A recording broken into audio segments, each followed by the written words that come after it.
Okay, so yesterday I went to the mall. We're going to go backwards from yesterday's event. Yesterday I went to the mall. It was a Thursday, and I expected the mall to be quite busy, and much to my surprise, there was not that many people there. So I only, at the mall, was able to interview one person. It was a gentleman from Jamaica. I was intentionally trying to go out and capture, because it's a very academic community, and I'm trying to avoid academics at all costs. No offense, fellows, but it is what it is, because the thought has always been, for anybody who's had classes with me or anybody who's been subjected to having to teach me, knows that I am a great champion of the everyman. I love the idea of the everyman, the blue collar, not saying that other academics aren't, that's not what I'm implying at all, but I believe in taking academia and going into the community, getting in touch with something that's real. And later I'll actually read and post The Catastrophe of Success by Tennessee Williams. It's hanging on my wall. See? Catastrophe of Success by Tennessee Williams. And I keep that hanging there because I find that it actually speaks to me as far as academia. There's a frustration that I've picked up on with academics feeling that the everyman doesn't care, and I always try to stay involved with helping in the community, and there's a frustration on the other side that academics don't care. So I'm one of the people who, and I've found this is true of all academics, they're very gracious, very generous, and every man is very open. There seems to be a communication breakdown. So when we were going through this theory, I took the challenge, and I forget which theorist it is. It's going to pop up eventually as I go through my tapes. But there was a theorist who challenged to take what you learn in theory and actually go into the world. So you take the abstract concepts and you go into the world and test them and try them and see what the real meat of these theories are, because a lot of theorists worked and engage with life on a very real level. So you have like economists, you have philosophers who worked in maybe politics. So there was no clinical, sterile environment in which these great thinkers worked. They actually worked in the mud and the mire and the grit. So for me, and we were talking in our class, the challenge was to actually take these theories and not say, gee, I wonder what people think, but to actually go out and say, gee, person, what do you think? And they'll tell you, and just it's as good as asking a poet what their work means, right? They say never trust a poet, so take it as you will. But I found people were very open and inviting to being interviewed and to reading the poetry, and some of their answers, they're very short because they're like put on the spot, like as academics. If I walk up, and I might do this once just to show the difference, as academics we're trained to think and respond on the spot. Doesn't necessarily mean that our best answers come from that or our most genuine answers come from that. So I found some of the answers that I got on the spot were the most genuine, and they were heartfelt, because people lingered and read my poetry a lot after I shut the camera off, which kind of speaks to me the fact that they actually do like poetry. I did get one guy, I walked up to him and explained my project, and he said, I'm going to save you a lot of time and me too. I don't like poetry. Go. Big digression. So yesterday went to the mall, and I was looking for people who were not from Canada, were not tourists from America, which that probably would have been okay, but I don't find there's that much of a difference as much as we like to think there is. So I went out and I found one gentleman from Jamaica. Later I found his whole crew, but it was too late. They were closing down the mall.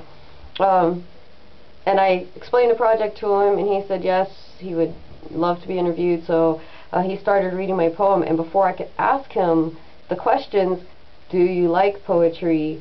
Do you think poetry is influential? And it got really awkward at the end because he started interviewing me, and I turned the camera off. I was like, that kind of got away from me. This is the poem he read, and I'm going to explain what the poem's about first, and then I'm going to read it. And I did post it under his blog.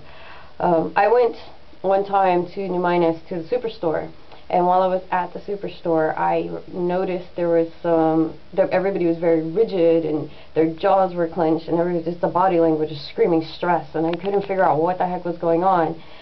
And then I looked up and I noticed a flood of brown bodies. The migrant farm workers were actually out and about that day shopping. And then, of course, I looked over my shoulder, and there's the 15-passenger vans, and I thought, wow, am I back in like the 70s, 60s? You know, how far back in time have I gone? Because there's always this disconnection from where our food comes from to the actual table now, that there's this misconception that migrant farm workers, you know, the people brought in from Tobago, Trinidad, Jamaica, Mexico, your proverbial wetbacks for all intents and purposes, don't work here. That's an American thing. And I was pretty convinced, for the conviction of the Canadians. They were like, no, no, that doesn't happen here. So I was a little caught off guard. And I was really caught off guard by the reaction of the people working at the superstore. The customers seemed to be just, you know, that it's never here nor there for them, but it was the employees that kind of struck me. They were very rigid. You know, that warm, welcome, chatty hospitality that I'm used to was gone. And I've never seen so many people stocking shelves in my life. And there was this kind of, you know, guilty look amongst people, because like they didn't want to presuppose that these people were bad people, that they would steal, but you know, it's like you have to protect your interest, and it was just kind of bizarre.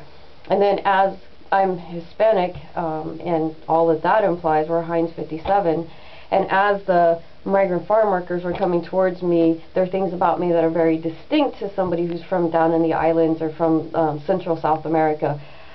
So they were kind of looking at me like, are you one of us? Are you one of them? And one Hispanic took a chance, and you could tell it was a chance because you could see him just, you know, nerving up to do it, and he said, "Hola, ¿cómo estás?" And I said, "Bien, ¿y usted?" And then everybody just kind of relaxed. In the brown group, the white group was still, you know, suspect. After they left, there was like a collective sigh. All the stockings of the shelves stopped, and everybody went about their business, you know, back to work as usual. Boxes were left on the floor, I assume, to, you know, keep the pretense, if necessary, to return to stocking the shelves.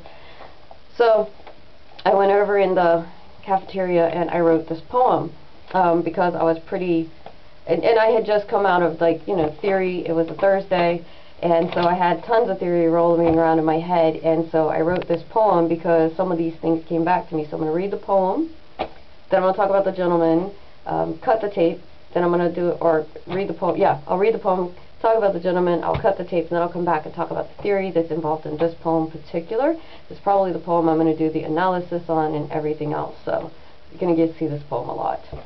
Okay. And by the way, I had a really guilty feeling. One of the things I felt was, which side should I be on? Should I be on the migrant side, which is part of my heritage genetically, or should I be on the not migrant side, which is part of my heritage genetically? I'm a part of this community, I'm not a part of the migrant community. There's all kind of things that was floating through my head, so all of that's going to come up as I go through the theory and as I revisit the poem. So, here we go.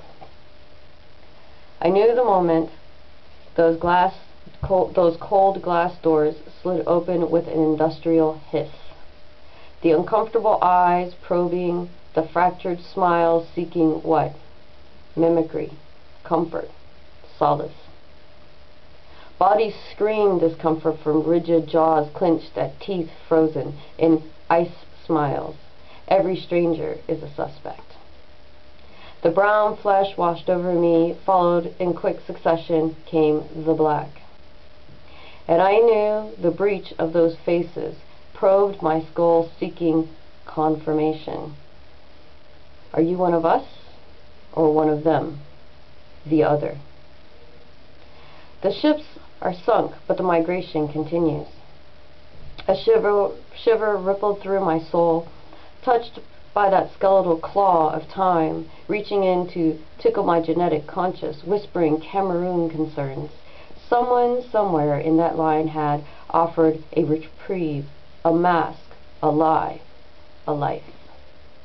My eyes burned as brimstone glowed down a long, parched throat that knew nothing of the affect of litter, ghetto decor. But the affect of color was from the not-so-long forgotten fields of harvest. It's 1810. It's 1833. Wait, no, it's 1847. No, it's 2013. There's still work to be done in the fields, on the farms, on those black backs, indigenous, me, no, not me. I have my papers on my skin, and I bowed my head like my ancestors, shut my mouth, and walked away to the warm embrace my rape look afforded me. Incongruous, inconspicuous, incognito. But my brothers all knew. They could see me in you. Okay, so that's the poem. I have to limit my tapes to 15 minutes, otherwise YouTube will be kicking me off. But that's the poem. So there's a lot of theory that popped up in this. This actually spawned me to, and I'll talk about one of the things I discovered on a historical exegesis that I did on Canada, which is very cool. And I'm working with somebody doing a historical book, kind of trying to exhume some information. But the dates on here, if you look them up, are actually pertinent to people of color. It has to do with slavery, emancipation, and so on. Shows the close parallel that Canada has with the United States as far as slavery is concerned. The affect of litter, one of the pieces that I talk about, actually talks about walking down the street and finding, you know, trash on the road, and it was like so interesting. But for anybody who grew up in an inner city, there's nothing to look at. There's nothing happening there. Somebody just dumped a Coke bottle and it's like, kind of get over it and get on with yourself. And so I found that was one of the things that just popped out at me, because it seemed to fascinate some people, and other people were just like, man, it's trash, what do you want? There's nothing happening there. And then it comes back to that random chaotic environment that we actually live in, this primordial ooze, and we as creatures of reason try to elicit meaning by creating order of things. And I think of Nietzsche's lying in the non-moral sense, to where we ignore certain truths that we know are true, but for the sake of civilization we let those things go from our mind. They may be, you know, whispering in the background, right? You know, we have all this background noise in our head, but to be able to exist in this life and to be able to do the things we have to do on an everyday basis and to be civilized and get along, we're actually compelled by the necessity of survival and civilization, because we find more safety as a pack, right? Our cities, as metropolis as they are, as advanced as they are nothing more than a pack, right? We're just pack animals. And so to be a part of that pack, we, in a Freudian sense, suppress a part of ourselves, or in a Nietzschean sense, we lie to ourselves and we lie to each other, so that we can all get along and have these relationships. And I think it's very rare that you meet somebody where you can genuinely be yourself and have that kind of raw honesty. And I think that our closest ties are that, because people can actually love us in our natural state, our most animalistic, our most selfish, our most emotional, our most unforgiving and forgiving. It's like all the dynamics, that duality and beauty of man can really only emerge in a very few select relationships. And even at times where there's a conflict, then that need of suppression and lying in a non-moral sense, because I love Nietzsche, I like the way he says that, that comes back into play. To retain that relationship where you feel you can be most yourself, you have to become least yourself for, even if it's a moment, and later you say, okay, I said this to, you know, just to diffuse the situation. But there are moments where the necessity of lying is compulsory based on the necessity of our nature. So in this here, I found a lot of that was going on. There were people who were in just vast conflict with what society and ideology had told them about other people and about themselves. I'm going to stop the tape here, and I'm going to stop it and start it back up and keep talking just so the tapes are short.